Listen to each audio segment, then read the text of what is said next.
Buenas, buenas noches a todos los asistentes, a los panelistas.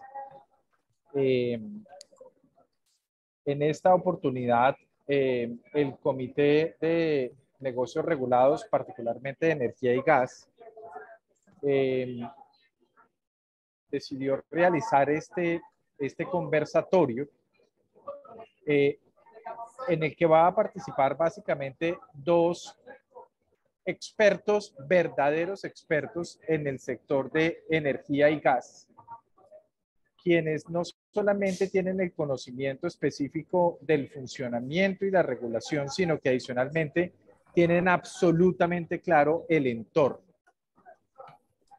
que son Sandra Fonseca, que es ex experta CREC, directora de ASO Energía, y ahorita, Sandra, tú me ayudas en la presentación de tus estudios, de un lado, y del otro lado está Cristian Jaramillo, quien fue también experto CREC, director de la UCME y actualmente es consultor en materias varias de naturaleza económica. Las preguntas, y esto es más un conversatorio, una entrevista que vamos a hacer, José, que ustedes lo conocen, es un experto abogado en competencia eh, eh, y quien además fue superintendente de servicios públicos delegado para energía y gas. Y yo, que soy abogado en regulación y competencia y que me desarrollo en el tema de energía y gas específicamente en este punto. Agradecemos a todos ustedes su presencia en este foro. Y lo primero que me pidieron los invitados, o que lo que nos pidieron los invitados es, oiga, discutamos ese título amarillista que ustedes pusieron de si el sector eléctrico o el sector energético está bajo ataque o no. Y sería como la primera pregunta para empezar. Y pues perdóname, Sandra, considerando que el que pidió el tema específicamente fue Cristian, le voy a dar la palabra a Cristian para que empiece en este punto. ¿Usted cree que de verdad no estamos bajo ataque o estamos bajo ataque? ¿Por qué le parece que el título es exagerado? Bueno, buenas noches ya a todos y gracias por la invitación. Yo le voy a contar una cosa que es una de esas cosas que con el tiempo dejó de pasar, pero yo todavía me acuerdo al comienzo cuando llegué al sector por allá en el 2015. Una de mis, yo no diría quejas, pero sí de mis observaciones a los colegas era que yo me estaba encontrando, yo venía del sector Hacienda y me encontraba actores que eran los mismos que llegaban al sector Hacienda a hablar. Allá llegaban las empresas de este sector cuando había un tema de reforma tributaria, allá aparecían también a hablar de reforma tributaria. Y allá en Hacienda eran una gente muy comedida y muy pausada, que hablaba las cosas, digamos, traía cálculos, hablaba las cosas con calma. En cambio, a la CREC llegaban y era el mundo se va a acabar. Viene un meteorito y todos vamos a explotar. Podía ser por un niño, podía ser porque en algún momento que le iban a quitar el cere a las plantas menores, pero no importa, siempre era el mundo se va a acabar. Era un tono supremamente dramático, el tono de la conversación era dramático. Y toda cosa que generaba, algunas seguramente eran amenazas, pero otras eran sencillamente ideas de cambio. La reacción era amarillista, como dijo hace un rato José Fernando. Puede ser que al final del día concluyamos que hay alguna forma de ataque o que hay alguna animadversión al modelo que hay en el sector. Pero uno no puede empezar la discusión por ahí. Ese es el punto. Y que sea o no sea un ataque o sencillamente que nos estén pidiendo que tengamos en cuenta unas cosas que no estábamos teniendo en cuenta y que la estén pidiendo de una manera que eventualmente es estridente, pero que el resultado no tiene que serlo, pues eso es parte de lo que vamos a discutir. Entonces el punto es sencillamente empecemos la discusión y al final, si quiere, le pone el título. Eso es lo que yo diría. Sandra, ¿tú piensas que estamos bajo, el sector energético está bajo ataque o no? Yo no creo, sinceramente, y los saludo inicialmente y les doy las gracias por esta invitación a discutir este tema que más me encanta porque me apasiona el tema, digamos, regulatorio y el sector. Pero más que bajo ataque, yo sí creo que está bajo revisión y no podemos, digamos, ignorar que nos están poniendo banderitas, señales, alarmas y que nos lo han dicho claramente. El presidente en varios discursos de los gremios sectoriales ha dicho, no me gusta el esquema, no me gustan los resultados, quiero presentar unas propuestas de ajuste, quiero cambiar porque no se están dando como las digamos, señales que deberían darse o por lo menos no las entiendo, pero también he oído que ha dicho, pero si estoy equivocado, demuéstrenmelo. Entonces yo creo que sí hay que hacer como una revisión, digamos, concienzuda y como un poco sincera, diciendo, hay un montón de cosas que funcionan, hay un montón de cosas que se han construido, tenemos un sector completamente diferente de lo que era hace casi 23 años, pero también yo creo que hay que reconocer que hay ciertos principios que se han perdido, hay ciertos resultados que no son coherentes, hay ciertas desarticulaciones o desacoplamientos que hacen que las personas que de pronto no entiendan bien por qué se dieron o cuál es el resultado, cuál es el proceso, pues lo vean como algo que no tiene sentido. Y ahí es donde creo que hay que hacer mucho trabajo de parte de nuestra, y digo nuestra, todos los que conocemos el modelo y el sector, para explicarlo cuando haya que explicarlo, aceptarlo cuando haya que aceptarlo y proponer ajustes y a veces también, digamos, concluir que hay ciertas cosas que no han funcionado y que hay que corregirlas. Creo que esa sería una visión, digamos, constructiva. O sea, entonces vamos a empezar. Me parece bien que empecemos bajo un marco de neutralidad. Estamos bajo un proceso de revisión entonces y al final calificamos el tema. Un primer pronunciamiento que hizo el presidente Petro en Andesco particularmente, con una revuelta de usuarios en la puerta del centro de convenciones donde se desarrollaba el evento. El presidente Petro salió con el primer tema que para el foro es muy interesante y es que iba a intervenir la CREC, literalmente. Iba a intervenir la CREC y acusa a la CREC de alguna manera estar parcializada en favor de intereses que no eran los de los usuarios en ese sentido. Ese, digamos, fue una primera intervención directa en un foro que se presume es el que determina las señales de servicios públicos de manera general. ¿No creen ustedes que ese es un ataque o fue como una forma de decir me hacen el favor y se ajustan o si no los ajusto? ¿Cómo ven ustedes eso? ¿Quieres que empecemos? Pero si quieres yo empiezo. Alessandra, dale. Y yo lo primero que diría es que es un análisis, una observación, digamos, muy parcial, porque cuando uno va a los orígenes del modelo y digamos, a los fundamentos del modelo, que tiene pues una parte económica y una parte legal, tiene una parte institucional. Entonces, cuando uno mira la parte institucional, el modelo no solamente tiene a la CREC, el modelo tiene pues la separación que todos ustedes conocen entre regulación política y control, y además tiene otra serie de instituciones que interactúan y que generan, digamos, condiciones de cómo se desarrollan los temas. Entonces, pues está la UME, está el operador XM, están los diferentes comités y consejos, y por otro lado, pues está quien recibe el resultado, digamos que son finalmente las empresas y los usuarios. Entonces, cuando el presidente dice que va a intervenir la CREC porque no ha funcionado o no ha tenido los resultados esperados o porque él observa que no está siendo coherente, digamos, el sector o el mercado, creo que hay que entender que se refiere específicamente a algunos puntos particulares, a algunas herencias que supongo yo está evaluando que recibió en la estructura de la CREC, Pero muchas veces se ha modificado la CREC y eso no ha implicado que se acabe el sector o que se acabe la regulación, se han modificado las estructuras, se han modificado los procesos de decisión, se han modificado los procesos internos de análisis, han modificado los procesos de consulta, se han modificado muchas cosas y digamos que el proceso sigue.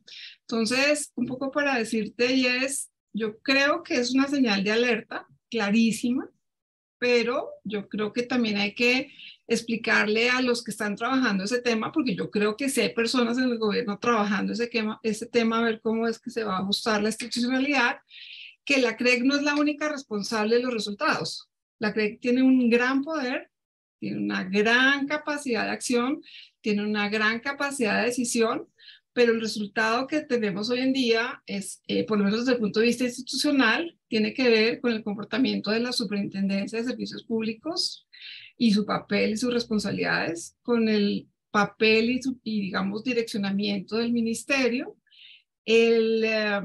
digamos, el devenir de ciertas cosas, y lo traigo a colación porque este es un escenario donde se habla de competencia.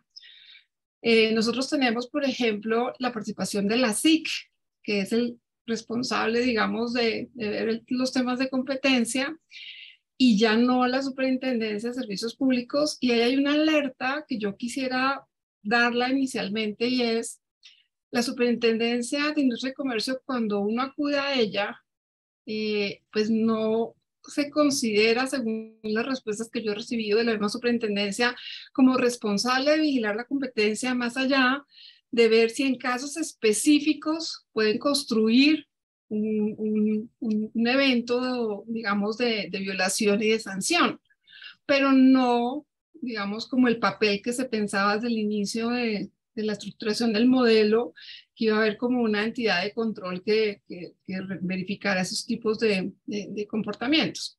Entonces, volviendo un poco al tema, yo pienso que institucionalmente hay que mirar el tema en todas las instituciones, toda su interrelación, todos los resultados de lo que cada uno juega en su papel, y de alguna manera reconocer lo que se ha logrado en cada una, pero también reconocer que hay momentos y hay situaciones y hay condiciones en las que no se ha logrado ejercer su papel y su rol de acuerdo al modelo, que se han invadido, por ejemplo, responsabilidades y competencias de otros docentes, y que ha faltado desarticulación. Entonces, yo llamaría la atención a los que estén tomando las decisiones, que uno no puede resolver los temas que se están anotando solamente atacando o queriendo cambiar la Comisión de Regulación de Energía y Gas. Cristian, ¿usted qué piensa? ¿Usted que ha pasado por las instituciones de regulación y de planeación y que conoció bien el ministerio del presidente Duque? Yo creo, Ángel, digamos, la primera cosa es que Sandra tiene razón en el sentido de que por motivos del momento de los nombramientos que se hicieron al final del gobierno pasado, la CREC estaba como muy visible. Además de eso, la CREC es el stand-in para todo lo que pasa en el sector, en buena medida porque otras instituciones que tienen unos roles en el sector no son tan eficaces o los cumplen de una forma, digamos, deficiente. Eso, de hecho, explica, por ejemplo, también la sobreregulación que ha sacado la CREC en buenos momentos. Pero yo no creo, entonces, había una visibilidad muy grande de la CREC, entonces si uno está bravo con el sector, dice la CREC, porque mal podían decir el ministerio, porque el ministerio son ellos ya. Eso es por un lado, por eso fue que dijeron la CREC, y seguramente hay una gente que les dijo, oiga, si usted quiere entrar a discutir un tema de tarifas en un momento dado, pues le toca es con esto, señor. Creo que hay otra cosa adicional, y es, como dice Sandra, hay un mensaje que le están diciendo a uno, los resultados de esta cosa no me están gustando. Y eso no debería ser sorprendente. Ganó un gobierno de izquierda, tiene todo derecho a decir que los resultados como están dando no les están gustando. Y no es solo el gobierno de izquierda, nos lo dijo más de la mitad de los colombianos. Más vale que vayamos metiéndonos en eso. Entonces llegan y ven los resultados y dicen los resultados no me gustan. Y como el que está en el radar porque tiene en ese momento estas alianzas es la CREC, entonces dicen, entonces la CREC. Y después viene el tema intervenir, el lenguaje. Y yo creo que ahí lo que hay es un tema de lenguaje y de maneras. El tema del lenguaje viene por ambos lados, como en toda conversación, cuando hay cuando hay, digamos, la posibilidad de que hay no un malentendido, pero por lo menos un desencuentro en lo que se está diciendo, son ambos lados los que se desencuentran, no se desencuentra un solo lado. El sector es un sector tradicionalmente autista para la conversación política general. Lo es desde que quedó muy protegido por el apagón del 92 y durante mucho tiempo hablábamos entre nosotros y nadie se metía. Entonces, hemos ido mejorando en eso de comunicarnos con el público general, de entender que estamos en un marco de una democracia y más vale que vayamos y también seamos capaces de políticamente, digamos, hacer nuestro caso, la razón de ser por la cual funciona. Y además de eso, por el otro lado, pues el gobierno, la manera en que se llevó la campaña, la manera en que funciona el gobierno, es un lenguaje también dramático. Porque entonces, llega un lenguaje dramático, llega una gente que no está acostumbrada a reaccionar ante esto y se oye el tema de intervenir. Uno podría decir, no, pero sí iban a intervenir, es decir, no es solo lenguaje. Y yo digo, ¿qué hicieron? O sea, después de eso, el tema de tarifas, ¿qué hicieron? ¿Qué fue lo que pasó de verdad? Y lo que pasó es algo que ya hemos visto, se hizo una vacación regulatoria, incluso no era exactamente una vacación regulatoria, pero ha habido un buen número de veces en el mercado de gas, pasaba con frecuencia, que se abrían ventanas para renegociaciones, se dio la posibilidad de renegociar, por supuesto, el gobierno hizo lo que otros gobiernos han hecho también, que es mirar feo a los agentes. De hecho, por ejemplo, a mí me gustaría mucho que la superintendencia también tuviera esa forma a veces de regulación, y es que de vez en cuando levantara el teléfono y mirara feo a la gente y le dijera, ¿qué estás haciendo? Como, pero lo hace el ministerio, y lo hicieron. Miraron feo a los agentes, le dijeron a la CREC, queremos cambiar las tarifas. La CREC lo que hizo fue abrir unas ventanas de renegociación, que incluso es posible decir que tal vez no era necesario hacerlo, y el gobierno miró feo a los agentes. Y los agentes, unos sí, otros no, unos por los motivos que sean, se dejaron o no se dejaron mirar feo un rato. Lo que hicieron en ese momento, más allá del lenguaje con que llegaron, fue algo más conocido que lo que parecía que iban a hacer y que lo que hemos anunciado. No es el único caso en que pasa. La razón por la cual yo creo que hay algo en esto es que no es el único caso en que pasa. Yo veo la reforma tributaria, y la reforma tributaria empezó siendo también una cosa dramática, y para serles franco, lo que salió se parece mucho a la reforma tributaria de Santos en el 2014. ¿Sí? Que fue, dele a la clase media, péguele a las industrias extractivas y péguele a los bancos. Y un par de cosas más. Y de pronto este es un momento más duro, pero la verdad es que el animal que salió se parece mucho al que había. Entonces, de pronto sí quieren intervenir y de pronto sí hay una intención más agresiva, pero hasta el momento, digamos, lo que hemos visto es un lenguaje que es más, que tiene una terminología y una manera de proceder diferente. En ese momento, la cosa fue con la CREC, y más recientemente, con una metodología muy similar, está haciendo con las universidades privadas. Bueno, vengan, yo acá tomo la palabra y les voy a proyectar una investigación que hice recientemente para una clase del externado, en donde me encontré un documento bien interesante. Ay, pero algo pasa, Claudia. Me sale que no tengo la función de compartir. Mientras me habilita la función, voy a hacerles la introducción. Me parece que este tema nos lleva al centro de la discusión del regulador independiente, de ese concepto de la OCDE como algo deseable a la luz de las mejores prácticas.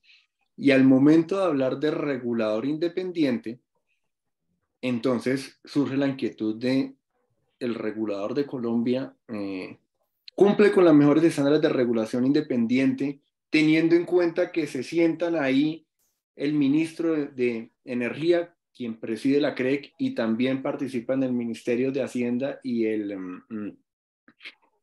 DNP.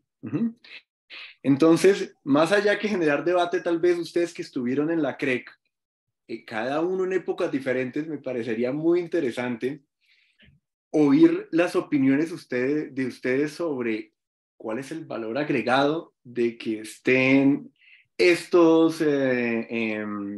como estos ministerios en la CREC, o por lo contrario, miren, no deberíamos entonces acoger los mejores estándares de la CREC y sacar de ahí a los ministerios de una función política, y dejemos nada más el regulador independiente. Entonces acá ya me lo habilitaron.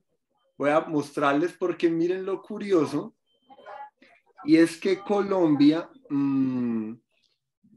está calificado, el regulador de energía en Colombia, miren acá, voy a subir esta pantalla acá.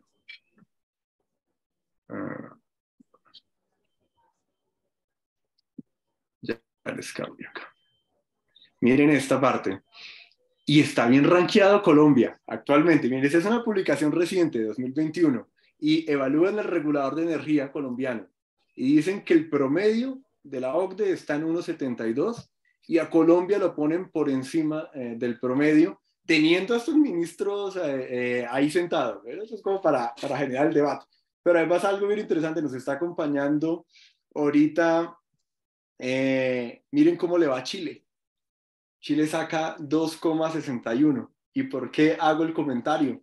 Porque inclusive ahorita nos acompaña Paulo Ollanedel. Paulo, me da mucha alegría que nos acompañes. Él es de Chile y él es el coordinador el coordinador de la unidad de monitoreo del Coordinador Eléctrico Nacional de Chile. Y Chile saca esta nota, y entiendo que saca esta nota porque allá los ministros no hacen parte del regulador. Pablo, si estoy diciendo alguna imprecisión, por favor, corrígeme, pero aprovechemos para poner el tema en la discusión. ¿Aportan? ¿No aportan? ¿Cuál es su visión de ustedes después de haber estado adentro? Bueno, yo te cuento como mi experiencia. Yo considero que realmente tener a los ministerios de planeación en general no es, digamos, como una amenaza a la independencia, y creo que sí ayuda un poco al equilibrio y un poco a la accountability muchas veces de las decisiones y de los procesos. Sin embargo, yo creo que más allá de que esté o no el gobierno en la CREC, que no creo que ese sea el problema de la independencia, es como el tema de cómo se toman las decisiones, cómo se genera una agenda para tomar decisiones, cómo se instrumentaliza, digamos, el tema de las votaciones, y cómo finalmente se tiene o no un veto del gobierno o del grupo de expertos en la toma de decisiones. Y yo quiero decirte una cosa, eso ha ido variando en el tiempo y se ha ido limitando esa independencia con ciertos detalles en esos instrumentos de toma de decisiones. Habiendo dicho eso, yo creo que el tema de independencia es una habilidad, es una habilitación, es una posibilidad, pero depende que se ejerza o no se ejerza esta independencia. Porque una cosa es tener la capacidad de tener un criterio, una opinión y una posibilidad de posición independiente. Y otra cosa es que realmente eso se ejerza, se exprese y se pueda, digamos, materializar en decisiones diferentes. Entonces, en mi observación a través de muchos años de diferentes grupos de expertos y diferentes, digamos, resultados, me parece que sí se ha ido perdiendo la independencia de la CREC, y lo digo pues con mucha tranquilidad, en el sentido de que hay como una especie de creencia de que debe ser una unidad de pensamiento y que no se debe dar una discusión en la toma de decisiones cuando eso realmente no es así. Y lo digo porque en muchas ocasiones cuando fui experta de la CREC, discrepé de las decisiones, salvé votos y tomé decisiones, algunas prosperaron, otras no, independientemente de, digamos, de las posiciones del gobierno. Pero si uno mira recientemente, digamos a través de los años, ha ido creciendo como una especie de, no sé, no quiero decirlo como una manera... Unanimismo. Sí, de entrega a ciertas políticas, de entrega a ciertos lineamientos, de entrega a no generar controversia. Y yo creo que en los temas regulatorios eso es imposible de manejar, porque si tú te entregas, pues entonces pierdes la independencia. Entonces, para mí la independencia es tener la habilidad de poder serlo y segundo, ejercer esa independencia.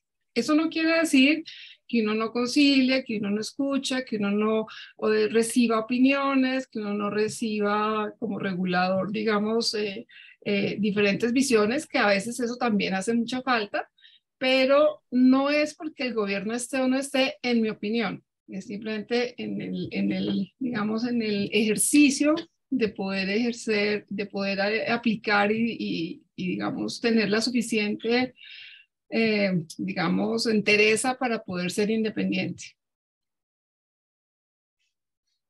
No Cristian, ya se le tocó otra época diferente a la de Sandra. Yo tengo digamos, no es una ventaja, pero sencillamente el hecho de haber visto el dibujo posterior a Sandra, haber visto la herencia de lo que quedó, yo no sé exactamente de qué momento, y haber visto lo que estaba pasando. Entonces voy a estar de acuerdo con Sandra en una cosa. La presencia de los ministros es útil, porque aterriza como en un sentido muy práctico de lo que yo llamo la sostenibilidad institucional de la comisión.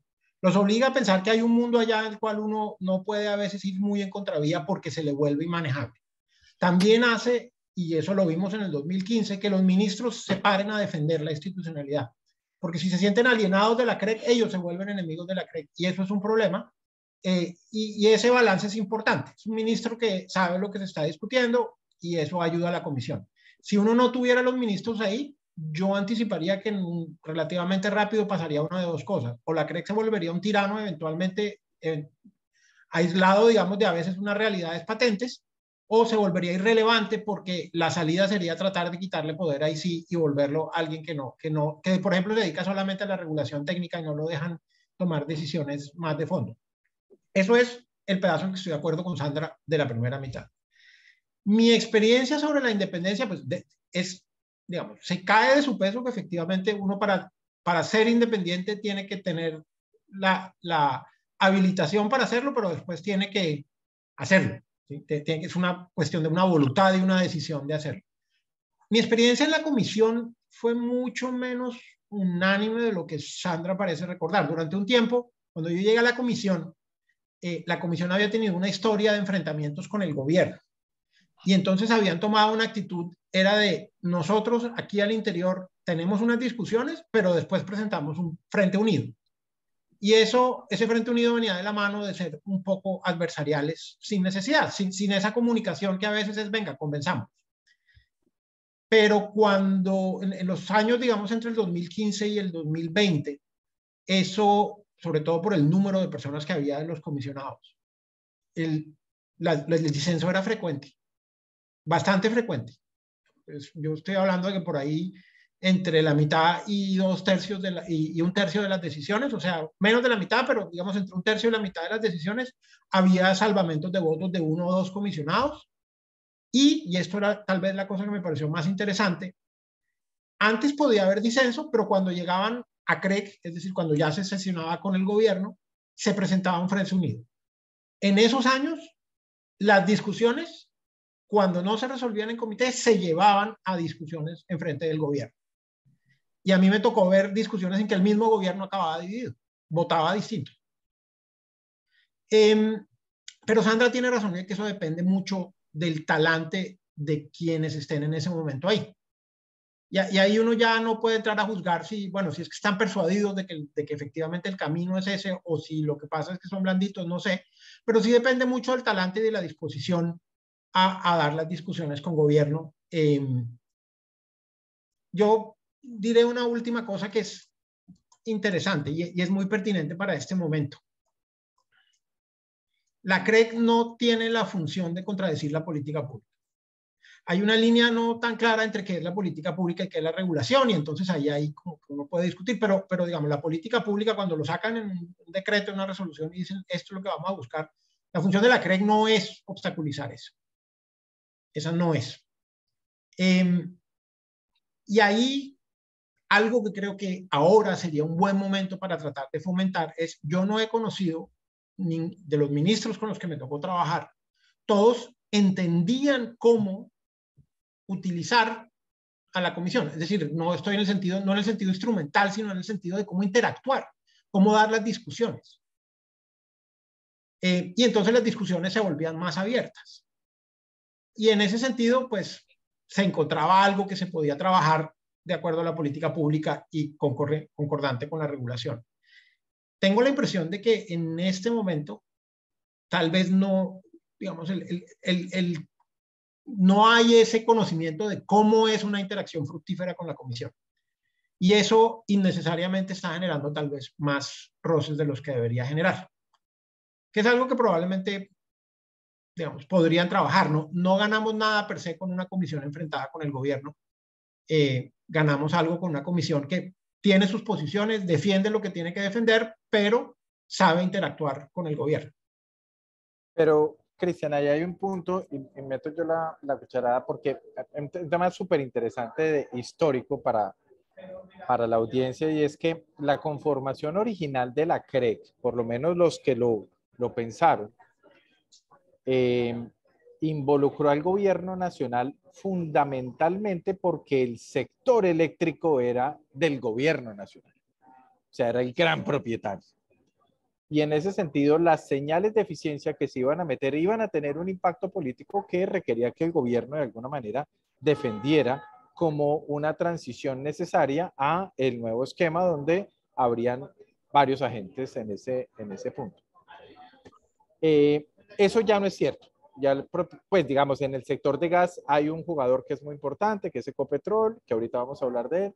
En el sector eléctrico, digamos, hay varios agentes en diferentes funciones, y eso ya dejó de existir.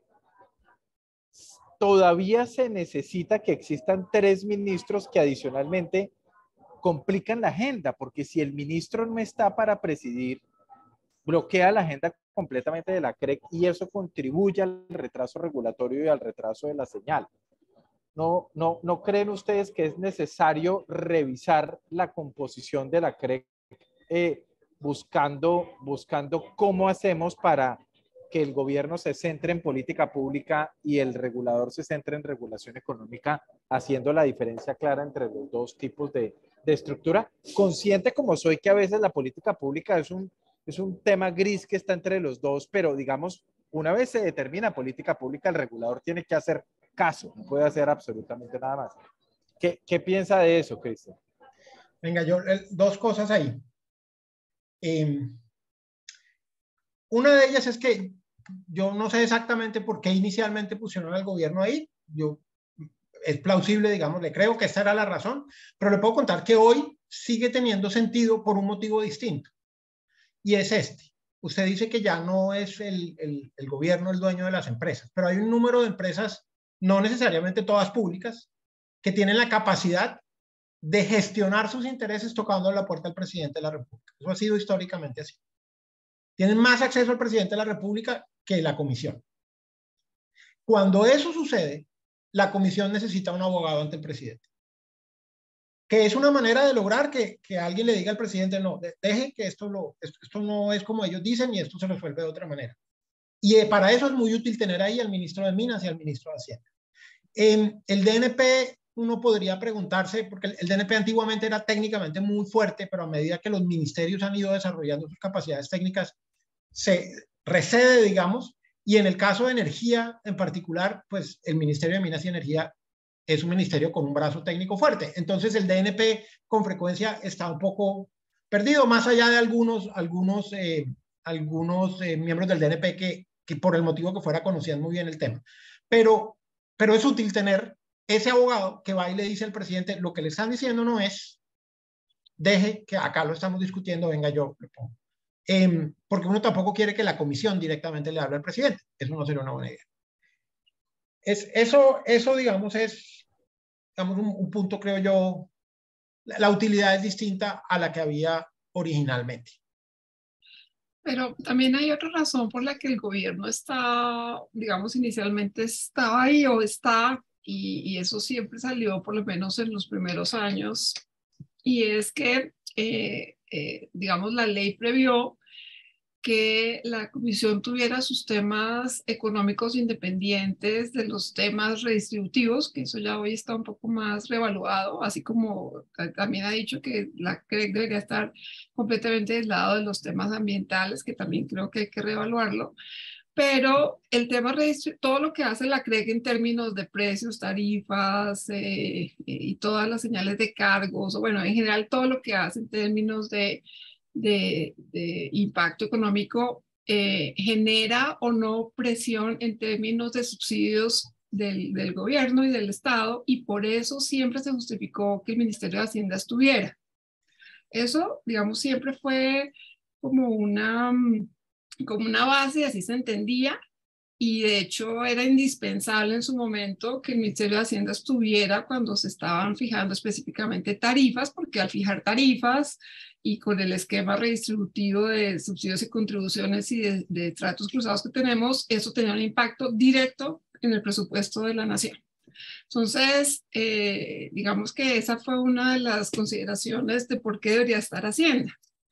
Y lo mismo en su momento, por lo menos estaba muy justificado, en parte por lo que dice Ángel, y era que la inversión en el sector era pública, o que parte de la inversión, digamos, se hacía con apalancamiento público, y eso requería en parte en Hacienda, pero sobre todo a Planeación Nacional, que digamos está encargada del presupuesto de inversión, y entiendo que eso también, digamos, es un concepto que hay que revisar o que está en revisión, pero que pues también tenía total, digamos, influencia en términos de las decisiones que se tomaban en la CREG, porque es que realmente impacta mucho en términos de inversión a sí mismo, en sus decisiones. Ahora, es claro, y yo creo que la pregunta final de Ángel se ha vuelto muy inoperante. O sea, que tenga ese número de expertos, ese número de ministros, hace que la CREG se vuelva inoperante. Y eso, en términos de eficiencia, yo pienso que sí debería tratar de volverse mucho más, digamos, delgado. Una observación, Ángel. Casualmente estoy en Panamá y esta discusión, no específicamente sobre la CREG, pero la discusión de cómo es la relación entre el Ejecutivo y el regulador aquí, que es el ASEP, está también vigente. Y acá el ASEP evidentemente tiene también un grado de independencia, no es un cuerpo colegiado, es una sola persona. Y la queja es que el ASEP ignora olímpicamente la política pública. Que lo que le diga a la Secretaría de Energía, ellos se lo pasan por la faja si no les cuadra. Entonces, cero. Entonces, ese riesgo sí existe. Cuando uno empieza a decir que es que la política pública termina en un lugar y empieza la regulación, el resultado puede ser que el regulador decida hacer caso omiso de lo que le están diciendo. De acuerdo. ¿Me escuchan? Uh-huh. Es que aquí me sale que mi señal está mal. Pero entonces, miren ustedes cómo es de interesante. Vamos a pasar entonces ahora al mercado, que es lo que nos interesa más en este foro y cómo es que se afecta la competencia. Hace poquito la viceministra lanzó un comentario respecto del funcionamiento más básico de la teoría marginalista con la que funciona la bolsa de energía, diciendo que era un tema ineficiente y que deberíamos pasar de una competencia, de un esquema de competencia como el que tenemos hoy en día, a otro esquema sin especificar cuál. ¿Cómo ven ustedes eso? ¿Cómo calificar esa intervención? Porque viene de la viceministra y cuando la viceministra habla, el sector escucha. ¿Cómo lo leen ustedes? ¿Creen que vamos hacia un remodelamiento del sistema a un sistema de costos y ya no de competencia para definir el precio? ¿Cómo lo están viendo? Yo escuché lo que dijo la vice, estaba, digamos, en la sala cuando habló la viceministra, y claramente, digamos, que lo que dijo fue muy parcial, enfocado en lo que seguramente le habían dicho, y tomó ciertos elementos y no la integralidad de lo que implica, digamos, el esquema del mercado que tenemos, del mercado y de regulación y del modelo económico. Pero yo pienso que hay que mirar, ya voy al mercado, pero creo que hay que mirar más de fondo, porque al final lo que ella estaba diciendo es esto que ustedes diseñaron o que alguien diseñó y que en teoría tiene unos principios que para mí no funcionan, pues no está dando los resultados otra vez de lo que se espera en términos de precios competitivos y de expansión. Y por otro lado, no está siendo, digamos, claro en términos de cómo se puede manejar. No hay cómo entrarle al modelo porque yo lo traté de hablar con ustedes, traté de que negociaran, traté de que hicieran y me engañaron, ¿sí? Porque esas fueron las palabras que usó. Entonces creo que hay que entender la reacción y digamos, la manifestación en ese sentido. Pero más allá de, digamos, de eso, yo creo que el hecho de que yo sí diría que hay lo que un poco trató de decir muy polite, Cristian, y es que hay un desconocimiento, digamos, de cómo opera el gobierno, cómo opera el sector, cómo opera el modelo, cómo operan las señales económicas, pues es evidente. Y yo creo que es una realidad y que es nuestra responsabilidad hacer ver eso y ver que funcione. Ahora, el resultado del modelo no está funcionando, creo yo, completamente, no porque el modelo no funcione, sino porque hay muchos presupuestos del modelo que no se están cumpliendo y que se deberían cumplir. Entonces, claro, el modelo marginalista es maravilloso si logra entrar la expansión eficiente, oportuna, de manera inmediata para que ingrese la menor generación de costo, digamos, marginal posible. El modelo funciona si todas las redes de transmisión enmalladas en el país están totalmente disponibles y entran para conectar toda la demanda a la oferta. El modelo funciona si hay una desintegración vertical clara y precisa, que la mencionó José, y que entonces habilita que se genere competencia donde se pueda generar o que se dé libre acceso, que es otro de los presupuestos del modelo que no se cumple, o que se dé la participación activa de escoger a un comercializador basado en un mercado competitivo minorista que se basa en un mercado competitivo mayorista. El modelo funciona si logramos todo eso que en realidad no se está logrando. Entonces, yo me pregunto si el problema es el modelo y la interpretación que hizo, lo que le dijeron del modelo a la viceministra, o que en realidad no estamos logrando como sector cumplir los preceptos para que el modelo funcione. Y yo pienso que ahí es donde hay que ir y explicarle al gobierno por qué es que eso no se está cumpliendo. Entonces, hay que ajustar lo que no se está cumpliendo, no necesariamente ajustar el modelo.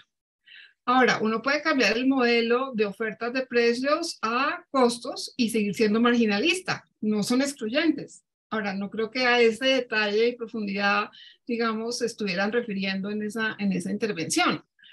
Pero aún cambiando un modelo de costos, el resultado no sería adecuado si no sigo, por ejemplo, previendo qué generación va a entrar, qué transmisión va a entrar, cómo articular la demanda, cómo escoger comercializador. O sea, el modelo no es solamente cambiar de ofertas a costos un despacho. Es mucho más grande que eso. Y ahí es donde hay que irse al fondo de cómo lograr los principios para volver a recuperar los resultados. Y si eso no se logra, pues lo van a cambiar, para bien o para mal, para mejorarlo, pero lo van a cambiar. Entonces hay que profundizar en el análisis y aceptar que hay cosas que hay que arreglar. Cristian. A mí me encanta que Sandra empiece a hablar y al comienzo la premisa estamos de acuerdo, después de un rato nos separamos en la discusión y yo empiezo a pensar no, ¿qué está diciendo? Y al final volvemos con frecuencia a encontrarnos. Una primera observación es que esto de tener un esquema de mercado que no sea marginalista no es una cosa que nació aquí en Colombia. En Inglaterra hicieron la propuesta recientemente, esto se ha bandeado, digamos, no es una cosa aquí salida de ninguna parte. Esto está circulando porque lo que sucedió recientemente con los precios causó despelotes en muchas partes del mundo. No, puede ser que lo leyó en el Economist. En el Economist salió una propuesta así para el mercado inglés. Yo, digamos, voy a estar de acuerdo con Sandra de una manera que tal vez no le gusta. no tiene mucho sentido decir que el modelo funciona, pero los supuestos tal vez no se cumplen. O sí tiene sentido, pero digamos es como la cola moviendo al perro en vez de al revés. Ningún modelo, bueno, los modelos, digamos, teóricamente funcionan. Hay varios. El de planificación centralizada del comunismo, en teoría, funcionaba, con supuestos. Si los supuestos se cumplían, pues funcionaba y daba bien. Pero pues el punto era, los supuestos no se cumplen. Los supuestos de ningún modelo se cumplen. Todos los modelos son unas idealizaciones. La realidad es terca y se comporta de cierta manera. La pregunta es, de todos los modelos que ninguno se cumple, ¿cuál de ellos como que mejor logra gestionar la realidad que hay? Y ahí es entonces vuelvo a estar de acuerdo con Sandra. Yo no diría, el punto fijo es el modelo. Yo lo que diría es, uno sí tiene que pensar, dadas las imperfecciones que tiene en la vida real, qué modelo le explica mejor lo que tiene o lo permite gestionarlo mejor. Y seguramente en el caso colombiano, y ahí estoy de acuerdo con Sandra, descubriríamos que ninguno, porque hay muchas cosas que no funcionan como deberían.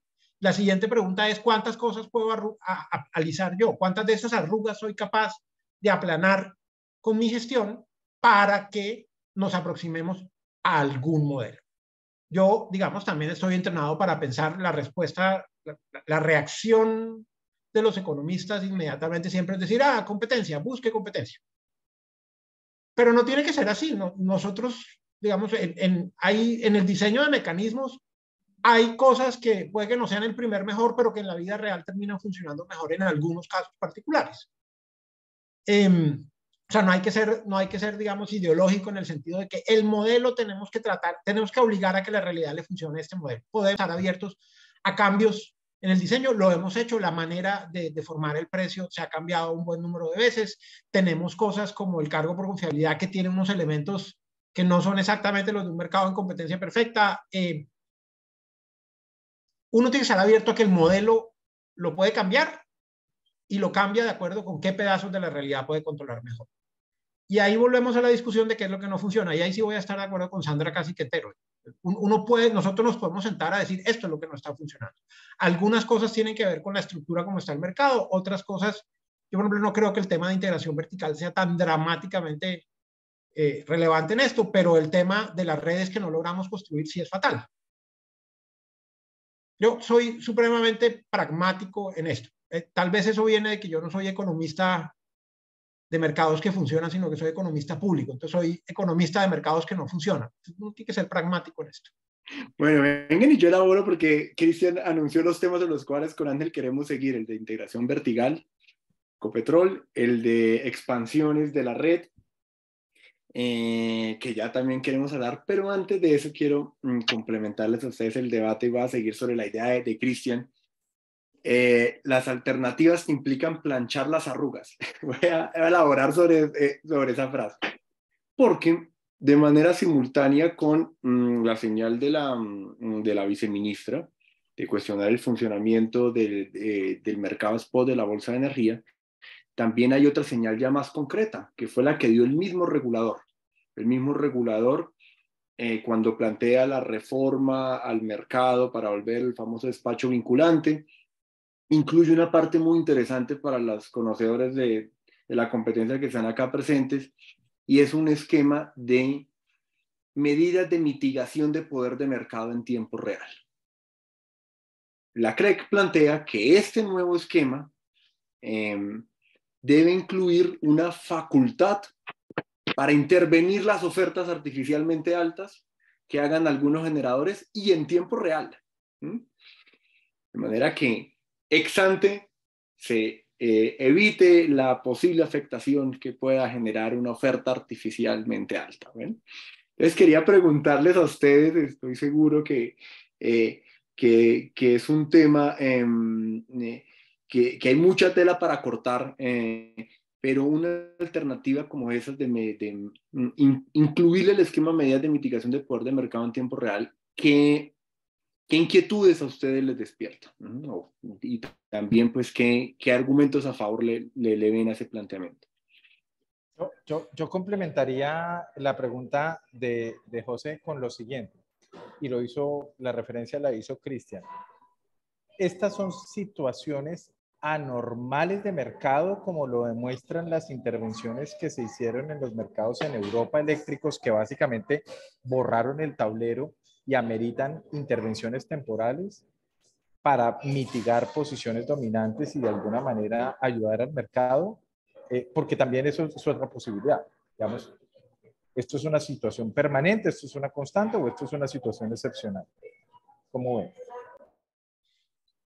Ustedes, digamos, nosotros ya hemos intervenido las ofertas en el mercado. En el 2015, cuando hubo esta espiral de precios, que llegamos a tener precios de bolsa de 1.800 pesos, se intervino y se techó. Y en el 2015, cuando la interacción entre el mercado de AGC y el mercado de energía primaria empezó a crear unas locuras en que los generadores preferían reservarse para el mercado de AGC porque les daba más plata con muy poquita agua, también procedimos a cancelar de un plumazo el mercado de AGC en su momento. O no era un mercado, digamos, pero era como una especie de apéndice que salía de las mismas ofertas. O sea, esto funciona. La otra observación es que ha habido una discusión en algún momento de usar precios nodales. E interesantemente, cuando uno monta precios nodales, inmediatamente tiene que tener unas cosas en las que dice, en ciertos lugares, yo no dejo formar el precio nodal porque construyo una curva de oferta a dedo porque no se da suficiente competencia en el nodo particular. Es decir, todos los mercados tienen este tipo de medidas, excepto tal vez los tejanos, que son un poco suicidas en estas cosas. Pero todos los mercados contemplan que bajo ciertas circunstancias hay que ponerle techos hasta donde, como que hay que poner un cuadrado y decir de aquí no se puede salir la cosa. Eso por un lado. Entonces, eso no es en sí mismo anormal. Eso es parte de diseñar bien el mercado y asegurarse que no empiece a hacer locuras. Es lo mismo que cuando se tiene una formación en bolsa y dicen si el precio empieza a oscilar más de cierta cantidad se suspenden transacciones. Son reglas del mercado, son las reglas mismas del mercado. Esa es una de las observaciones. La segunda observación es esta. Ángel, usted decía, ¿es transitorio o es más bien una cosa estructural?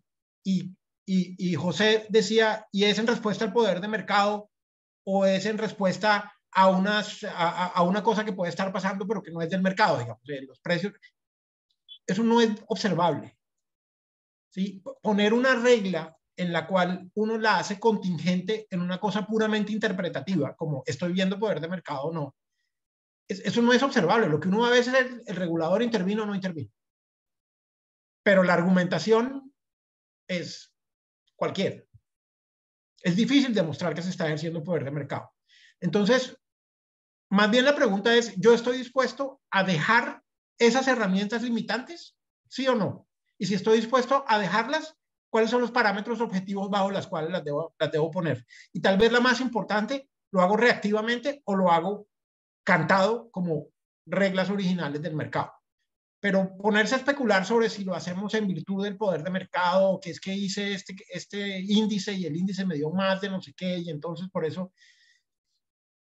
eso es puramente interpretativo, no es lo que uno debería dejar como criterio para activar un mecanismo de estos.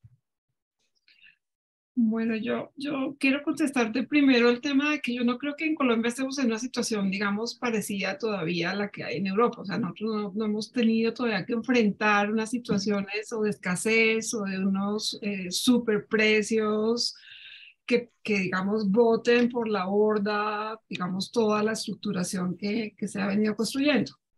Pero sí estamos en una situación como la de la rana en la olla de agua caliente que todo el mundo entiende.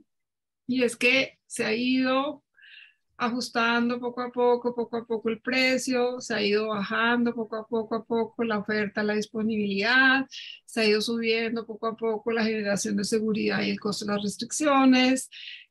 O sea, se ha ido calentando y todavía no ha hervido, pero digamos va en un lento crecimiento de condiciones que creo yo pues todavía tenemos tiempo de ajustar, pero no es, digamos, equiparable al choque de oferta de algunos países de Europa, que básicamente se quedaron sin suministro de algunos energéticos y entonces tuvieron que acceder a unos precios 10 veces, 50 veces, etcétera, en términos de los costos que tienen que enfrentar. Yo no creo que aquí estemos todavía en esa situación, que podríamos llegar posiblemente, pero no es exactamente comparable, entonces no creo que la situación sea causada exactamente por el mismo tema. No quiere decir que no estemos influenciados por eso, claramente estamos influenciados por eso, tanto que pues mucha gente dice estamos súper bien porque no hemos llegado a eso.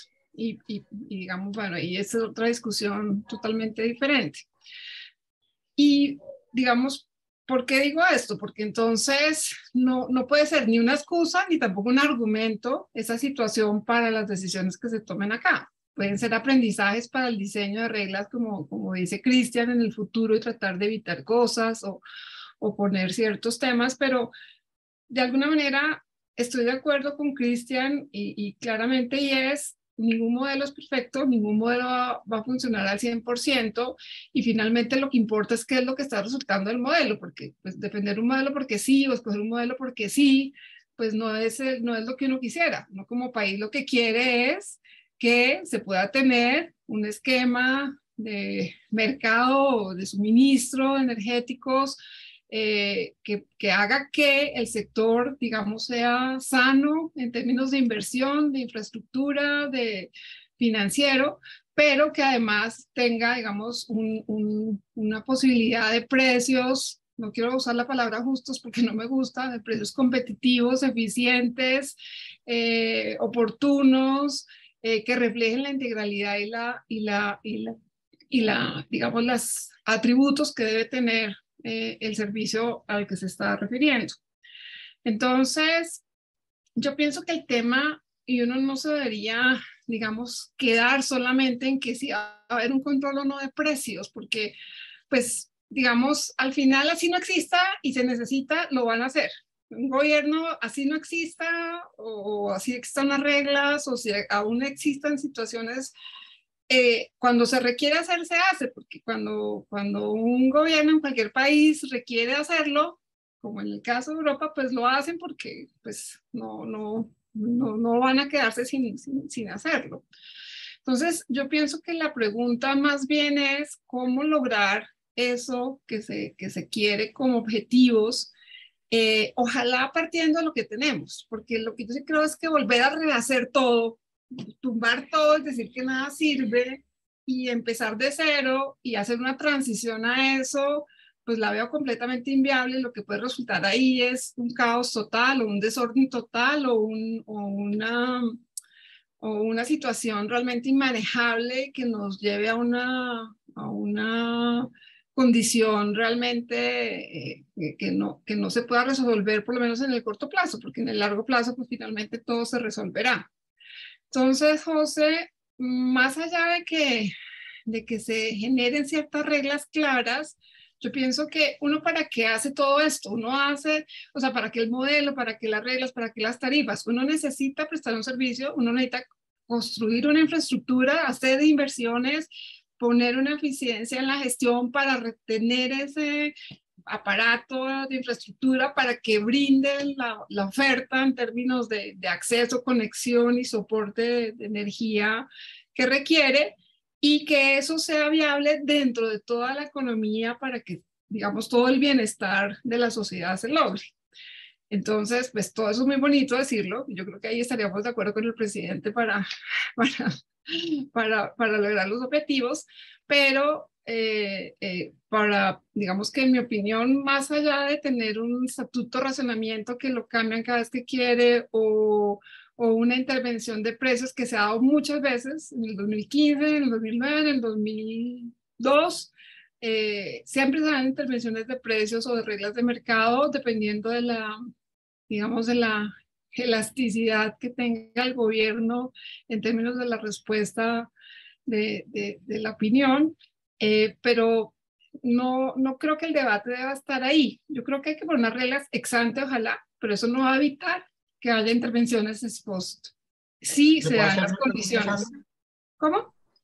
¿Le puedo hacer una pregunta a Sandra? ¿Ustedes dos claro. para el rol? Porque a mí me gusta la analogía del sapo que calientan de a poquitos. Esa debe ser como la analogía más usada del sector. Yo me he preguntado, eso de hecho pareciera ser una cosa que sucede. Un mercado está funcionando, digamos, como uno se imagina que debería funcionar, y uno empieza a ver cómo empiezan a subir la temperatura y se ponen necios, y ese es el momento en que alguien nos los mira feo, o alguien les da un sacudón, o pasa algo, y el mercado se organiza otra vez. Y después de un rato, si no está uno, entonces uno se pregunta, Sandra, si lo que pasa es que esos sacudones no son necesarios, digamos, no en el sentido de vez en cuando te debe pasar, sino que si uno debería pensar que conviene sacudir las reglas de vez en cuando de manera sistemática, porque o si no se van poniendo en su zona de confort. Y yo pienso, por ejemplo, en lo que fue el comportamiento de las restricciones varias veces en los últimos 4 años, en donde tocaba llegar a que quizá me hiciera alguna clase de cambio en la manera de determinar el despacho, y punto, todo se organizaba otra vez. Y volvía, poquito a poco le iban cogiendo la comba al palo y tocaba volver a ajustarlo. Yo no sé. No, yo estoy de acuerdo contigo en que muchas veces esos sacudones son necesarios, esas llamadas o esos correctivos, pero lo que me preocupa es que estemos corrigiendo las consecuencias y no las causas, ¿sí? Porque el tema de las restricciones, o sea, poner un control de qué ofertan, o poner que se desagreguen componentes en la oferta de gas, o poner auditoría, eso no resuelve el tema, ¿sí? No lo resuelve. No lo resuelve y va a volver a lo mismo. Voy a elaborar sobre esa idea, Sandra. Porque también acá hay abogados de la competencia, hay un tema que genera mucha discusión en la literatura reciente de la competencia, es lo que llama colusión por algoritmo, ¿no? Como que esa visión de transparencia y que se necesita muchísima información para construir una curva de precios y tener entonces certeza y acercarlo más a un mercado con información perfecta de los agentes. Ahorita está generándose en el mundo de la competencia la discusión de, no, pues es que con inteligencia artificial realmente inventes un modelo ahí econométrico, redes neuronales, y ya pueden predecir el comportamiento del competidor y fácilmente entonces llegar a una colusión tácita que nadie la puede perseguir. Bueno, ¿a qué voy con esta introducción? Así tal vez la causa de ese escalamiento del precio poco a poco pudiese también obedecer a la transparencia que hay en las ofertas que presentan los agentes en el mercado. Saben que XM libera esos datos. Mes vencido.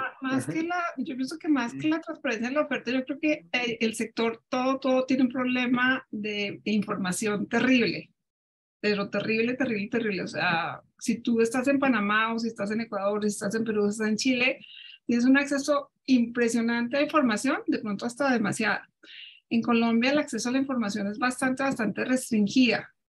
Estoy completamente segura de eso, y eso tiene ciertas explicaciones, porque en teoría es mejor restringirla para evitar ese seguimiento de precios, pero yo creo que el efecto que se ha logrado es, digamos, completamente contrario.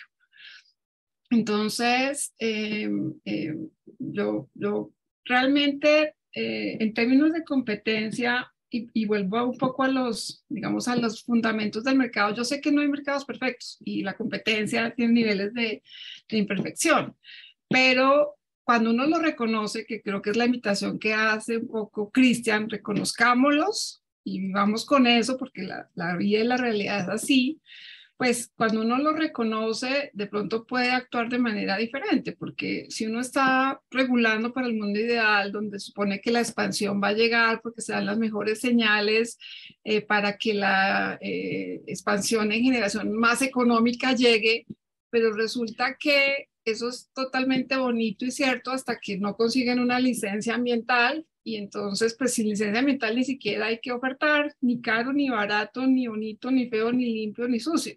Entonces la expansión la está decidiendo es alguien completamente externo al sector que aprueba o no aprueba una licencia ambiental, que no quiere decir que se va a hacer el proyecto, porque pues, el proyecto puede que no se haga, pero digo, ni siquiera la entrada es posible por las señales que está dando el sector, sino por una decisión exógena o endógena, como ustedes lo llamaban en la presentación, ¿cierto? Y cuando uno no ve esa realidad, pues entonces pues está diciendo mentiras. Otro tema como el que también le he oído muchas veces a Cristian, y es que no aceptamos que realmente el cuello de botella es la expansión de transmisión. Yo estoy de acuerdo con que es el cuello de botella, pero más en el sentido de que si estamos apegados, digamos, a un tipo de modelo donde la transmisión debe ser completamente, digamos, amplia para que la oferta y la demanda se conecten con todas las posibles restricciones de ubicación y de capacidad, pero en realidad eso está totalmente alejado de la posibilidad real de desarrollo. Pues nada de lo que haga en ofertas o en intervenciones o en lo que sea va a funcionar porque no existe la base de infraestructura básica para conectar, digamos, los recursos o la demanda. Entonces, no importa las intervenciones, no importa si es oferta, no importa si es costos. O sea, si no logramos resolver un tema básico de desarrollo de infraestructura, lo demás no tiene sentido. Las barreras de entrada. José. Cristian, ¿cómo ve usted el tema? Vea, empíricamente, estas dinámicas del sapo que poco a poco lo calentaban cada cierto tiempo y tocaba sacudirlo, sucedían antes de que existiera la inteligencia artificial y la colusión por algoritmos. Es decir, empíricamente encontraban la manera de hacer. Yo no sé qué tan directa era, no sé qué, pero eso funciona. Y es que efectivamente Sandra tiene razón. En muchos sentidos, siempre ha estado ahí la información que necesitamos porque ver el nivel de embalse es fácil. Miramos el nivel de embalse del vecino y ya yo me puedo imaginar para dónde va el señor. Las ideas más recientes de que la inteligencia artificial me ayuda a hacer colusión, lo único que hace es darle una excusa más para que el día que usted les va a decir qué estás haciendo, ellos le echan algún cuento con el cual se zafan. Pero el resultado era el mismo. Entonces no creo que sea por eso. Digamos, lo que eso ha hecho es volver más inoperante al que tiene que mirarlos feo y apretarlos cuando no se están comportando. No creo que por ahí sea el problema. El tema de información, pues mire, si de verdad fuese completamente privada la información con la cual la gente determina su oferta, probablemente eso generaría unas ofertas más competitivas. Si de verdad yo pudiera llegar a ese extremo. Pero no pudiendo llegar a ese extremo, yo creo que es mejor tener más información, pero para otra cosa. Para que todo el mundo vea las inconsistencias en el comportamiento. ¿Tú por qué razón me estás poniendo una oferta súbitamente más alta si todos los demás fundamentales están igual? ¿A quién le interesa eso? Al que tiene que vigilar que no estén haciendo cosas raras, a la Superintendencia de Industria y Comercio que pues yo en esto sí tengo un beef con este tema y es que se empeña en delimitar que son la autoridad de competencia, tienen toda la razón, pero dicen en esos mercados allá, yo como que no miro mucho. Entonces uno tiene que decidir sí o no, estás o no estás. Pero yo concuerdo con Sandra que sería mejor tener más información para ver comportamientos disonantes entre lo que está pasando en la información fundamental y lo que están haciendo en el mercado. E ir a preguntar, mirar feo. Mirar feo sirve. Y por eso yo pienso que XM como operador debería quitarse un poco esa limitación que tiene y es que es una empresa de servicios públicos y que solo trabaja para la oferta. Porque si sigue con esa mentalidad, que no sé, no creo que eso esté dicho realmente en ninguna parte, sino es más una interpretación, pues hace que no se pueda generar, digamos, eso que todo el mundo ve y que todo el mundo ve todo el mundo para poder cuestionar, que es un poco lo que está pasando hoy en día. La gente no sabe por qué, pero está viendo que la tarifa sube. No saben por qué, pero el resultado. Y ven ofertas que no entienden y se tratan de explicar y no entienden y el riesgo no lo entienden y la falta de infraestructura no la entienden pero eso no se va a entender hoy porque pues si no se tiene toda la secuencia del mercado no se va a entender. O sea, otra posible solución al tema, y esto es una teoría que que viene Cristian manifestando recientemente, tenemos que resolver los problemas de expansión de la red y tenemos que empezar a incorporar los elementos exógenos al sistema, y la realidad es que las líneas de transmisión están teniendo retrasos de 7 años, 8 años. Y eso tiene una cantidad de consecuencias porque el supuesto del mercado es ustedes están compitiendo porque la red en principio les permite esta competencia y esos retrasos claramente impiden que el mercado refleje un precio en competencia.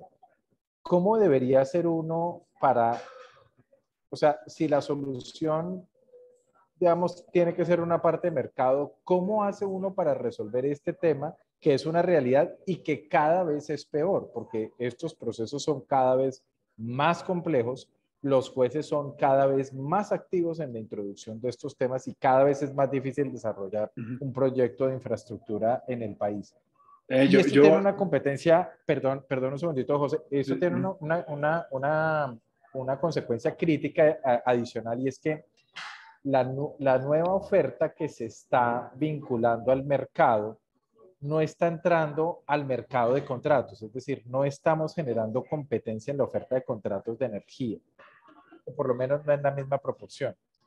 Ahora sí, José, ¿qué iba a decir? No, yo voy a complementar acá la idea, porque tanto Sandra como Cristian llevaban el tema hacia de qué solucionar el problema de entrada, ¿cierto? Pero ustedes, ¿cómo lo ven? ¿Entrada de nuevos competidores o entrada de más capacidad de generación? ¿Mm? Yo creo que ambas cosas, o sea, uno no puede, o sea, entre más oferta haya y más competidores y más participantes es mejor. Ahora, eso no creo que sea tan idealmente conseguible. Este tema creo que lo hemos discutido alguna vez con Cristian, y Cristian me decía, porque yo pienso que es un tema como de balance al final, ¿cierto? Entonces desarrollo masivamente redes de transporte, pongo líneas de 900 kilovoltios por toda de arriba abajo, de derecha a izquierda, y eso va a ser costoso porque vamos a estar sobreinstalados, vamos a ser sobreinstalados, y eso va a ser costoso y va a demorar. ¿Ustedes están dispuestos a pagar eso? Y yo de alguna manera pienso que igual se está pagando, porque si no se tiene la infraestructura de transporte, pues se está pagando un sobrecosto en la oferta de escasez que hoy en día está, porque realmente lo que está ocurriendo en los reflejos de los precios que hay simplemente reflejan una escasez de oferta en generación. En modelo sí, modelo no, hay una escasez de oferta en generación que en parte está explicada por los retrasos en los temas de transporte, pero no únicamente por eso. Entonces, yo hace poco revisé, este año 2022, salieron muchas revisiones de planes de energéticos del mundo. Por todo lo que ha pasado, revisaron todo, revisaron los planes en la Comunidad Europea, en Francia, en Alemania, en Dinamarca, en Noruega, en Italia, en China, y todos decían, maravillosa la transición, maravilloso las renovables, maravilloso las nucleares, pero nada de eso sirve si no hay expansión de transmisión. Todos decían, lo único que no podemos negociar es que haya expansión de transmisión para conectar todo lo que se requiera posible en cualquier escenario que se haga de expansión de generación. Y eso es tan obvio, pero tan difícil de lograr, implica que tenemos que cambiar la visión de cómo se hace la expansión de transmisión en Colombia. Cristian lo planteó antes de irse, en el sentido de que debemos planear suponiendo que vamos a tener una expansión en renovables no convencionales en algunas zonas del país. Yo me atrevo a plantear que eso tiene que ser mucho más amplio. Tenemos que hacer una planeación de expansión de transmisión realmente para que pueda acoger cualquier tipo de tecnología y cualquier tipo de demanda, para que esto realmente funcione desde el punto de vista de lograr abastecer la demanda a un costo razonable. Habrá una instalación, habrá un sobrecosto, y habrá que evaluar qué tanto es eso, digamos, respecto al sobrecosto que hoy hay por la falta y por la escasez de generación. Yo ahí diría dos cosas. Una, que es parte de la discusión, digamos, de la regulación, que tanto se hace con lógica de ingeniería y que tanto se hace con lógica de economía, llamémosla, de competencia. El sistema colombiano, en términos de a lo que le apuntaba a tener de exceso de capacidad de generación, estaba pensado como un sistema de ingeniería. Algo así como, ¿cuánto me puede fallar en un momento dado? Yo necesito tener ese colchón por si hay una falla, y entonces uno se deja un margen de tolerancia. Y yo creo que eso es un error. Digamos, eso es pensar demasiado con lógica de control y centralizado y menos con lógica de competencia. Esto es un mercado, en un mercado yo pago lo que consumo, entonces no importa si tengo más capacidad instalada, yo pago es lo que consumo. Obviamente me van a tratar de meter una parte de la capacidad adicional, pero tener en un momento dado un colchón más alto le pone presión hacia la baja a los precios en el mercado. Y como que la intuición es el colchón de cantidad de generación que yo quiero tener en el país. Si lo pienso como ingeniero, puede ser 15%. Normalmente eso se piensa, digamos, en periodos secos, que es el momento más apretado. Pero si lo pienso como economista, deberíamos tener una sobrecapacidad mayor para que la competencia fuera más agresiva en la formación de precios. Esa es una cosa, y eso es algo que todavía no nos hemos grabado a ese lado. La segunda cosa es la que está diciendo Sandra. El tema de la expansión de transmisión, ya tocó sencillamente ir mucho más adelante que la entrada de generación. Porque en la práctica tener una transmisión que no funciona bien es segmentar, es partir el mercado en la práctica casi que geográficamente, y lo que uno acaba es con muy poca competencia, porque solo pocas configuraciones logran poder funcionar y yo tengo poca flexibilidad para sustituir entre generadores. O sea, no compiten entre todos. Entonces, las dos cosas. Digamos, hay que ser mucho más agresivo en la expansión de transmisión, pero además de eso hay que huirle a esta lógica de que uno está medidito en la cantidad de generación que quiere tener en el sistema. Pero y no esos son como los solamente fundamentales. eso, no solamente eso, Cristian, sino dejar de expandir por proyecto. O sea, yo hago expansión de transmisión por proyecto de generación. Eso no tiene sentido. Sí, sí, para poder hacer una expansión agresiva toca empezar a hacer apuestas.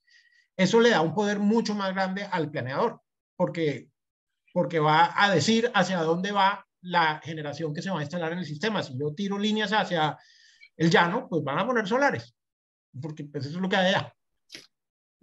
Pero así es, y yo creo que eso, todo el mundo se está moviendo a eso. Hoy salió un anuncio en el periódico que no sé qué tan cierto sea porque los periodistas reportan cosas que no entienden.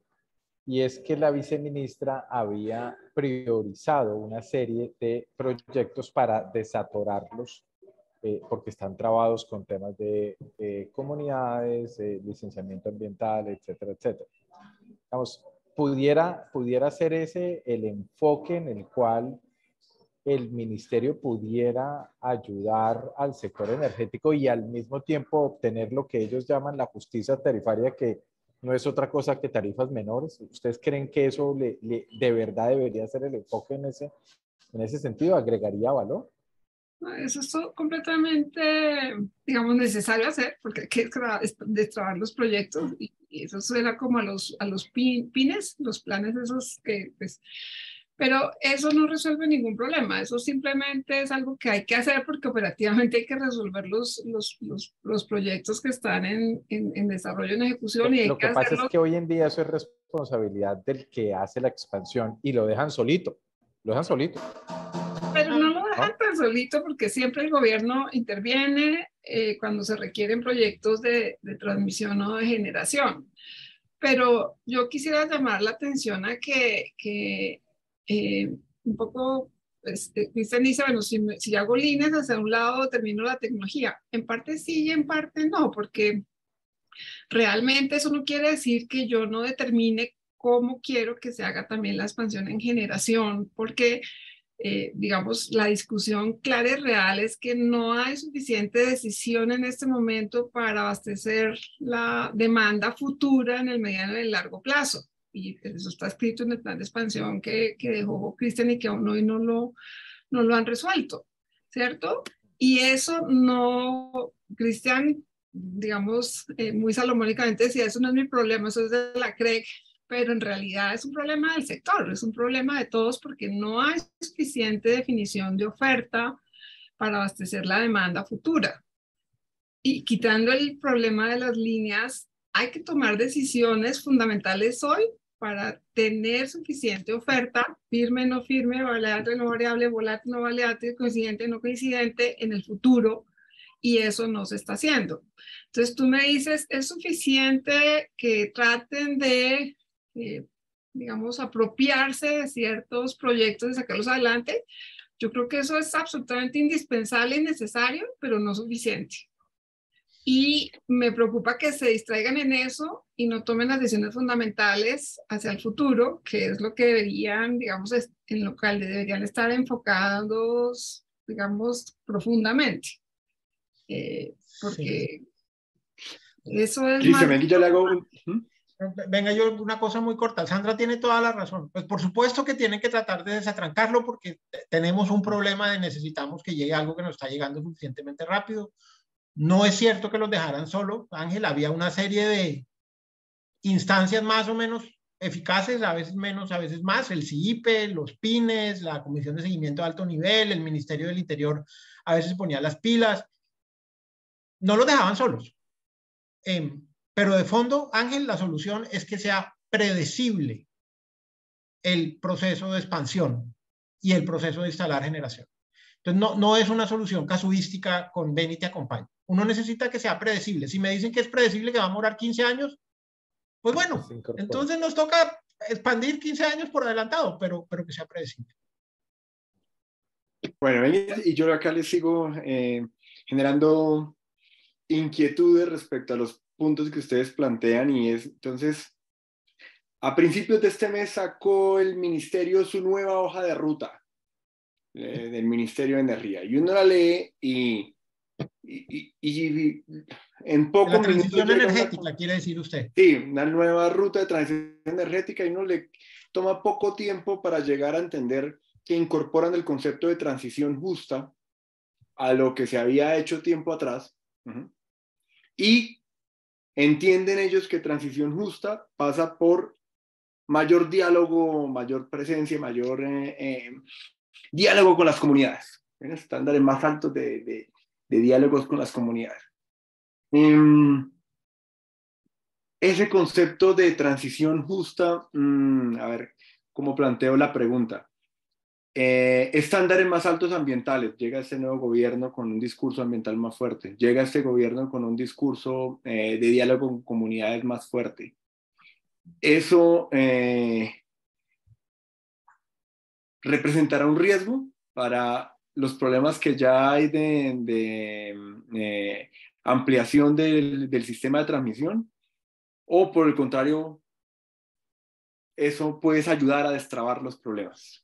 Yo aquí empecemos por una cosa que yo la voy a postular y me gustaría saber si Sandra estaría de acuerdo. Uno habla con los inversionistas y normalmente los inversionistas le dicen a uno, usted dígame qué es lo que tengo que hacer, yo le pongo un precio y lo hago. Mi problema es que yo sepa qué es lo que tengo que hacer. Tal vez la cosa más constructiva que uno puede hacer con el gobierno en este momento es lograr que aterricen su concepto de justicia.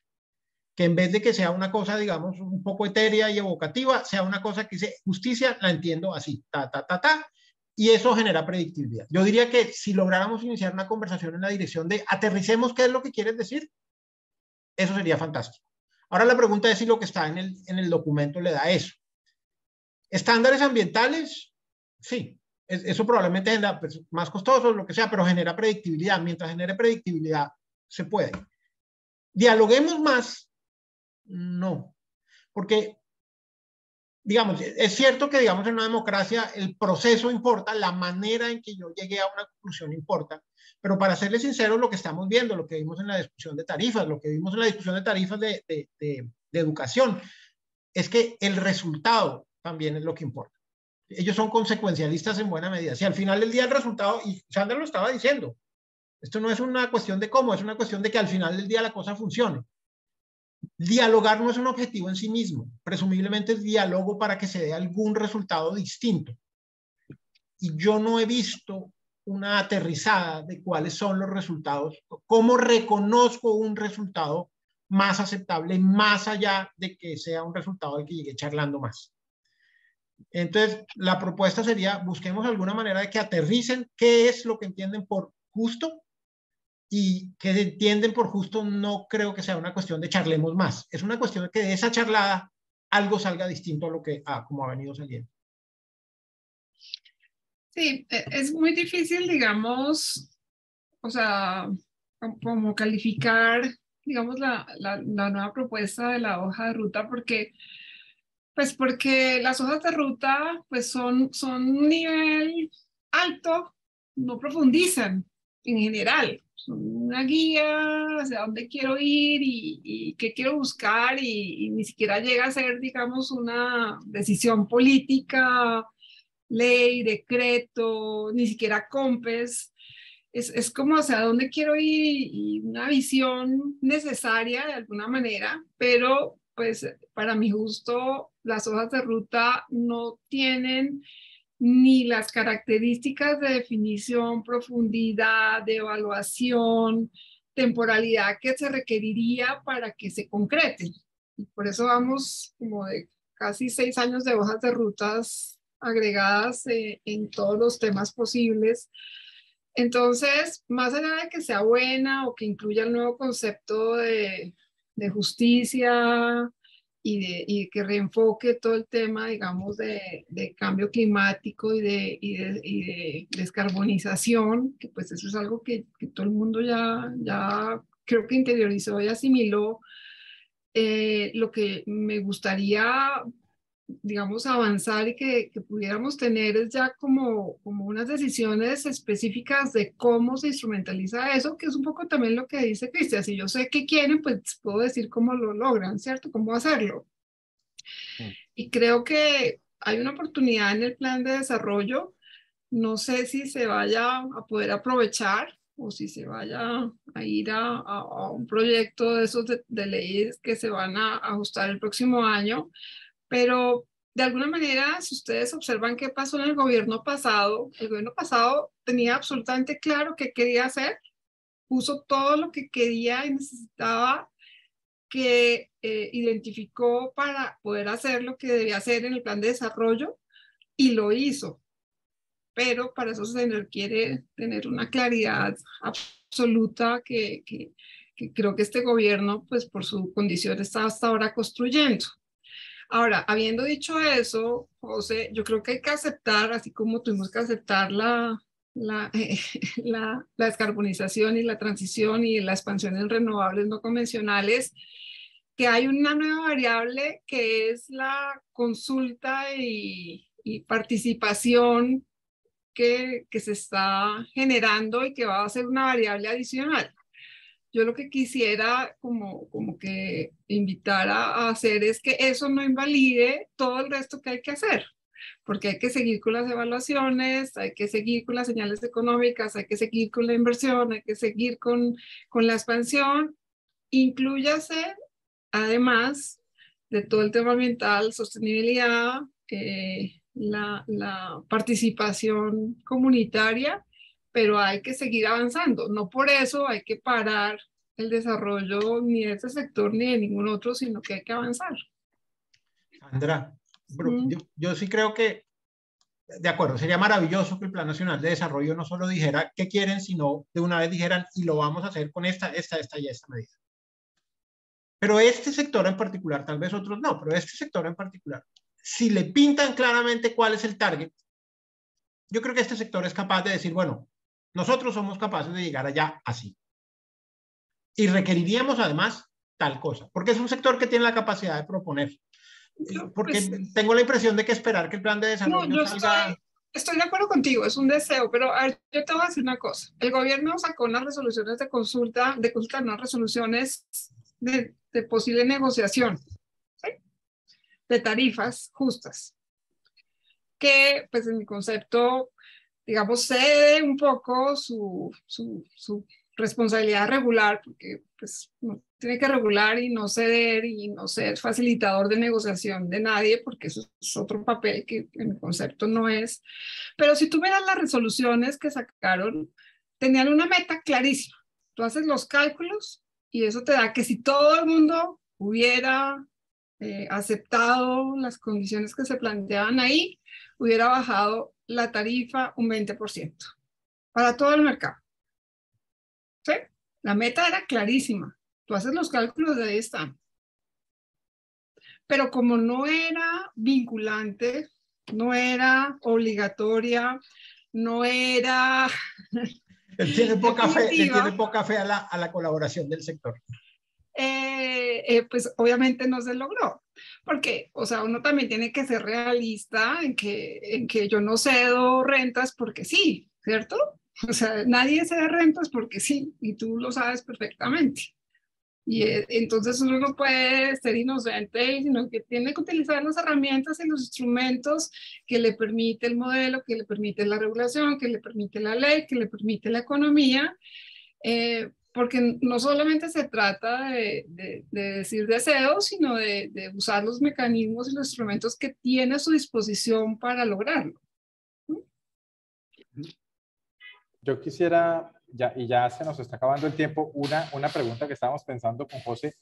¿Cuál creen ustedes es la implicación de no seguir explorando gas y petróleo para los sectores de gas y energía?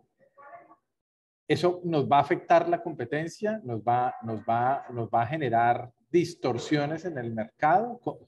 ¿Cómo lo ven ustedes?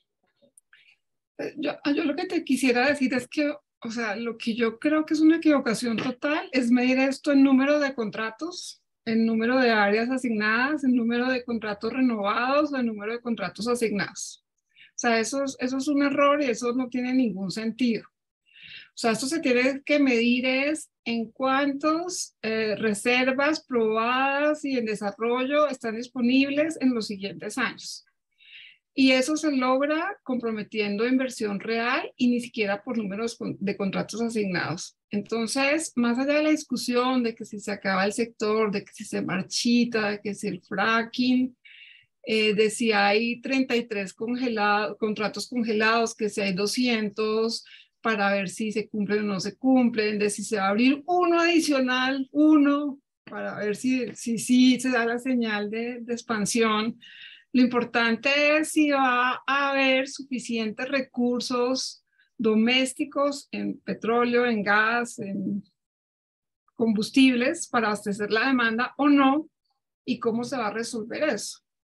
Pero si seguimos en la discusión de si será que sí hacen un contrato nuevo o no, será que sí destraban los 22 contratos que están destrabados o no, eso no significa nada. Es como en la justicia tarifaria. Hubo 93 contratos ajustados en el mercado y todos ajustaron $1. O sea, ¿qué importa el número de contratos? Eso no tiene ningún significado. Ahí vuelvo al resultado. O sea, ¿qué es lo que se necesita? ¿Dar una señal de que se van a firmar contratos? ¿O dar una señal de que realmente va a haber reservas disponibles para el mercado? Y yo a eso abriría la discusión. Cristian, ¿usted qué piensa? ¿La competencia se afecta? Estamos hablando del impacto en el sector eléctrico, digamos. Vea, mi entender es que frenar exploración futura tiene como consecuencia también que sobre cosas que ya están, yo hago menos inversiones de las que habría hecho que me habrían mantenido lo que puedo poner en el sistema. Y aquí yo difiero un poquito de Sandra, no, lo que importa, no es un regaño por esto, no, lo que importa no son las reservas, sino lo que pongo afuera, lo que soy capaz de subir y entregar a donde lo necesito, pero creo que Sandra estaría de acuerdo con eso. Entonces, frenar la exploración futura probablemente va a hacer que la declinación de la producción sea más rápida. Todo eso lo que va a hacer es que va a aumentar una serie de incertidumbres sobre la capacidad de autoabastecernos. Y la capacidad de autoabastecernos, por un lado, implica que vamos a estar más expuestos a unos precios internacionales en una serie de temas, lo cual es a su vez otra forma de incertidumbre adicional, pero también, por el lado de lo que dejamos de percibir, significa que voy a tener, digamos, yo no debería ser solo apuntar a poderme autoabastecer, yo quiero monetizar porque necesito recursos fiscales masivamente, porque este tema de la transición va a costar, porque va a haber perdedores, porque hay que hacer una cantidad de cosas, digamos, que tienen un costo por tema redistributivo. O sea, no es solo apuntarle a autoabastecerme, a tener autosuficiencia, para no estar expuesto a precios internacionales, es ser capaz de fortalecer las arcas del Estado. Entonces, como lo pinten, esto nos deja más vulnerables a una serie de riesgos, y aquí viene la segunda parte del argumento. La transición energética, pues nosotros nos enfocamos en el sector energético y metas renovables y haga esto, pero la transición energética es una transición en la manera de usar la energía. es en el uso de la energía. El sector eléctrico usa la energía porque la transforma en electricidad, pero más generalmente es en el uso de la energía. Usted no hace una transición cortando el abastecimiento, usted hace una transición cambiando la manera en que hace el uso de la energía y se asegura, mientras tanto, que nadie se le quede con hambre, que nadie se quede en un riesgo de desabastecimiento. Así que por donde usted lo pinte, esto tiene un efecto de aumentar incertidumbres, quitarle a usted las vacunas, la vacuna en este caso, digamos, las defensas naturales del sistema es tener unas arcas fiscales bien jaladas que le permitan compensar una serie de desbalances políticos que va a hacer.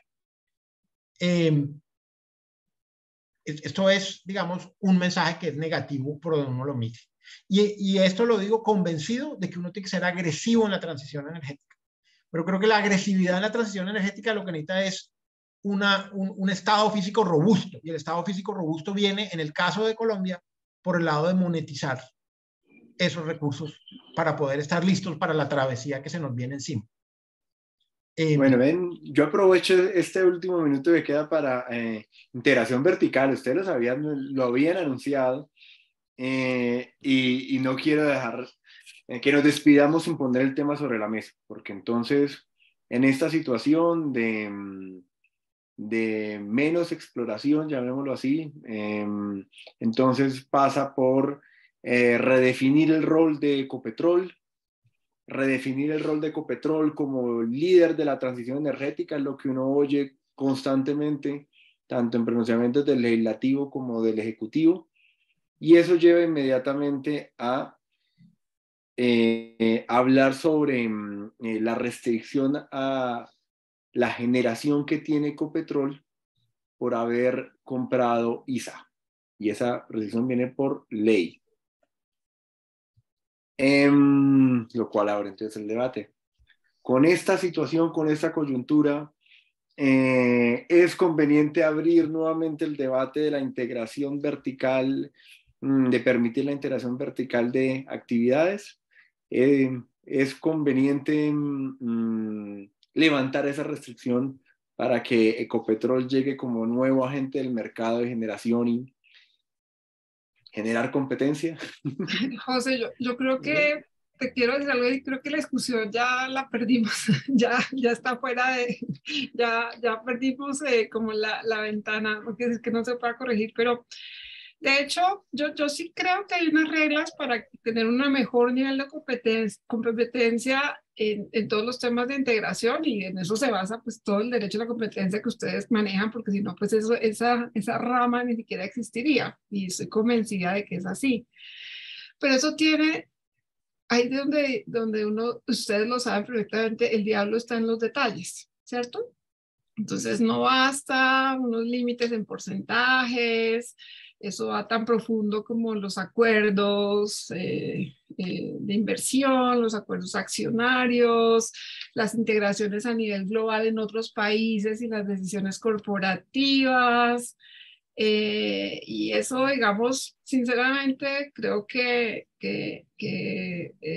va más allá, digamos, que el tema, digamos, sectorial energético. Ahora, desde el punto de vista del modelo, que es a lo que estamos, digamos, en lo que estamos trabajando en esta discusión, pues el modelo nació herido cuando se permitió integración vertical de lo ya existente, ¿cierto? Y acabó de morir cuando en el plan de expansión, el plan de desarrollo pasado, pues ya se generalizó. O sea, esa discusión, digamos, hoy en día, desde el punto de vista, digamos, de estructura del modelo, está básicamente, creo yo, medio perdida y ya completamente aceptada. Y desde el punto de vista, digamos, de intersectorial, que es lo que estás planteando, de alguna manera también porque nunca se ha logrado, y eso es una de las fallas, creo yo, del desarrollo del modelo que tenemos, hacer una integración, articulación, conciliación entre el mercado de electricidad y gas, y se sigue manejando completamente independiente.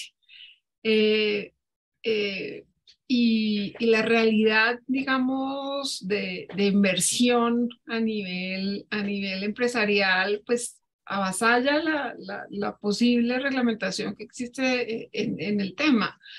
Eso ya se dio y el hecho de que, digamos, hoy en día Ecopetrol haya cedido su comercialización de energía a otro comercializador del mercado de energía eléctrica es simplemente algo de manejo y de gestión, pero en el fondo, pues digamos que la integración está dada de hecho y afecta totalmente todas las decisiones. Entonces, ahí yo lo que creo que hay que definir en esta nueva discusión de modelo es luchar, como dice Cristian, en ese tema contra la realidad económica del mundo. Ahí yo lo veo difícil. Entonces se acepta y entonces se toman acciones para prevenir los efectos, eficientes, eficaces o no. Esa será la discusión futura. Pero en mi concepto, pues ya estamos completamente, digamos, fuera de oportunidad para poder llegar a haber prevenido eso, por lo menos. Yo creo que Sandra pone un punto. El primer punto es, esto nació como colcha de retazos desde el comienzo. El modelo nunca se aplicó, la verdad. Pero además creo que en ninguna parte del mundo ese modelo realmente funcionó bien, porque como dice Sandra, en la práctica una cosa es yo miro este pedacito y formalmente cuál es la estructura de un sector y en la vida real, digamos, a través de una cantidad de relaciones entre las empresas y en lugares internacionales, esa desintegración no existía. Entonces, esa era la realidad y nosotros nos negamos a aceptar que esa era la realidad. Además, creo que la discusión en el mundo se movió a que uno no controla este problema a punta de límites duros. Hace mucho rato la discusión se movió a otras cosas. ¿Sí? A otras cosas que de pronto no son tan eficaces, que el control, que las barreras corporativas, que el buen gobierno, que no sé qué. Pero la discusión hace mucho rato se había movido alejándose de esta idea de que yo podía desintegrar de manera limpiamente la cadena, no solo en este sector, en cualquier sector. Entonces, efectivamente, sencillamente nos cayó encima la realidad de una manera inevitable, pero la realidad ya estaba ahí. Yo creo que tocará ver, digamos, uno cómo hace para manejar la situación de un animal como Ecopetrol con ISA junto. Ahí hay varias observaciones. Una observación es que probablemente el problema más grande no es el de que está integrado, sino que es un too big to fail gigantesco. El problema, el que tiene un problema de riesgo moral masivo es el Estado, porque no puede dejar que se caigan. Esta Ecopetrol es una empresa que, por ejemplo, a través del precio que se le pone al combustible entregado en refinería, en la práctica, usted puede subir y bajar los impuestos de los colombianos. Usted sube el precio del combustible en refinería y eso es mayor ingreso para Ecopetrol, eso es como un impuesto adicional. Ese tipo de cosas hacen que aquí haya un problema de moral hazard muy grande del Estado, ni siquiera del comportamiento del Ecopetrol grande. Y para acabar de terminar esto, yo no sé si esto no es claro, pero Ecopetrol es dueño de ODL. ODL es una planta, son unas plantas que tienen cargo por confiabilidad, son generadores. O sea, eso ya pasó. Ahora, Ecopetrol hizo un arreglo en el cual le alquiló ODL, entonces en principio está funcionando arm's length. Pero si la preocupación es que Ecopetrol empieza a poner generación, como dice Sandra, ese barco ya zarpó también. Bueno, pues yo creo que hay muchos temas más para hablar, pero el tiempo no nos da. Les queremos agradecer a Sandra y a Cristian estos temas. Los invitamos a que vean la segunda parte de esto, que ya es una discusión un poco más puntual, jurídica, que estaremos organizando con José Plata en este tema. Porque nosotros sí creemos que esto va a tener unas implicaciones importantes en materia de derecho a la competencia energético y en todas las evaluaciones de integración que va a hacer la Superintendencia de Industria y Comercio, si el gobierno nacional va a hacer o va a cumplir la palabra de un modelo estatal con empresas integradas vertical y horizontalmente. Es decir, ahí va a haber un tema y además multipropósito, entonces va a haber mucho material muy interesante. Muchas gracias por aceptar esta invitación, por la hora. Yo no sé, José, si usted quiere decir algo más de despedida. Nada, todo ya muy interesante y agradecer a a los participantes, porque mientras Sí, los participantes. los oía, hacía seguimiento y me pareció que logramos una audiencia bien interesante en donde hay unas personas expertas como abogados de la competencia que se conectaron, pero también grandes expertos del sector nos están acompañando, no solamente abogados, sino economistas, ingenieros. Así que feliz de ver esa convocatoria de un auditorio multidisciplinario. Muchísimas gracias, ha sido muy interesante poder discutir esto de manera académica, rica. Muchas gracias a todos.